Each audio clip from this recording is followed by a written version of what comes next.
நான் பூஜை சாமானை எப்படி சுத்தம் செய்கிறேன்னு பார்க்கலாம் வாங்க. தீப கலசத்து மேலே எப்போவுமே அகல் வச்சுருவேன். அகல் வச்சு தான் கற்பூரம் ஏற்றுவேன். அதுக்கப்புறம் அந்த அகலை கழுவிடுவேன். முதல்ல தண்ணி போட்டு நல்லா ஊற வச்சுட்டு ப்ரஷ்ஷு, இது புது ப்ரஷ்ஷுங்க. இந்த புது ப்ரஷ்ஷு எதுக்காக நான் யூஸ் பண்ணுறேன்னா, சோப்பு போட்டு முதல்ல இந்த ப்ரஷ்ஷில் குங்குமம் எல்லாம் எடுத்துடுவேன். ஆயிலெல்லாம் ஃபுல்லாக மொத்தம் க்ளீன் பண்ணிவிடுவேன். முதல்ல சோப்பு போட்டு.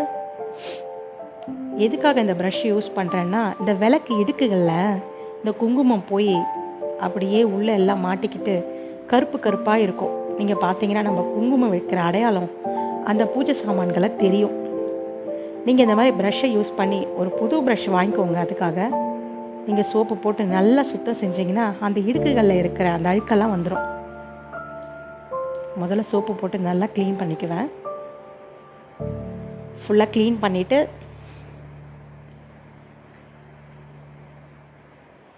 தண்ணி போட்டு கழுவிடுவேன்.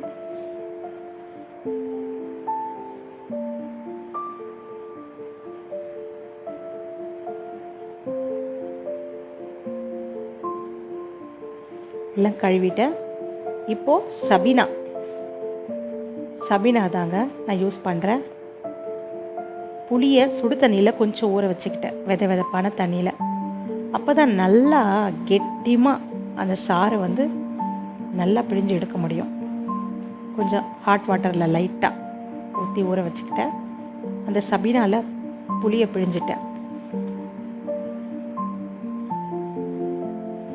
பிழிஞ்சுக்கிட்டு நல்லா கலந்து விட்டுக்கோங்க.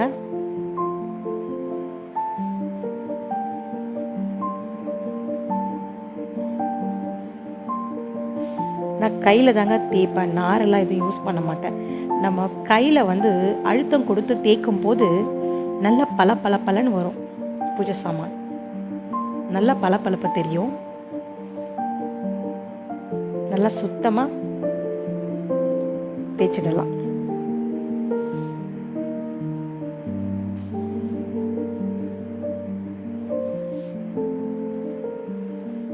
நல்லா அழுத்தம் கொடுத்து தேய்க்கணும். புளியும் தனியாக, அப்புறம் சபீனா அப்படி போடாமல் நான் புளி கரைசலை அந்த சபீனாவில் ஊற்றிடுவேன். ஊற்றிட்டு அதுக்கப்புறம் ஒரேடியாக தேய்ச்சிடுவேன்.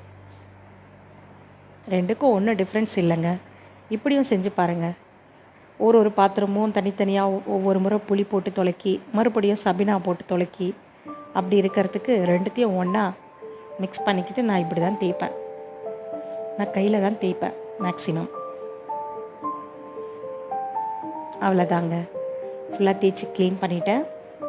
எப்படி இருக்குது பாருங்கள், நல்லா க்ளீனாக இருக்குது.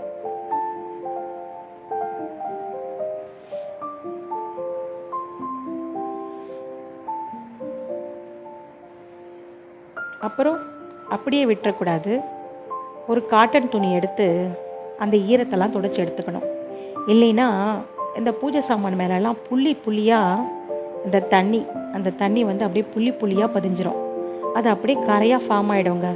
அடுத்த முறை நம்ம தேய்க்கும் போது அதை எடுக்கிறதுக்கே பெரிய தலைவலியாக இருக்கும். நீங்கள் அதை விட கொஞ்சம் பால் மாறாமல் எல்லாத்தையும் காட்டன் போட்டு துடைச்சி எடுத்துக்கிட்டிங்கன்னா ஒரு வாரம் பூஜை சாமான் நல்லாவே இருக்கும், பலன்னு.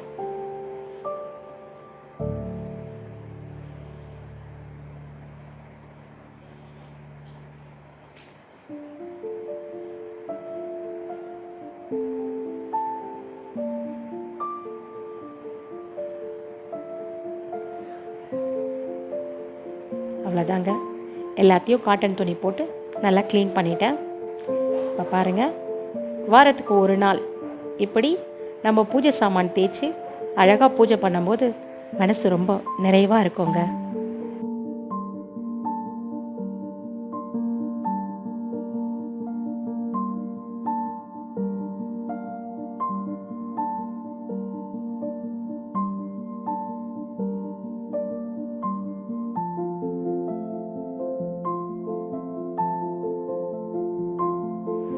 Thanks for watching.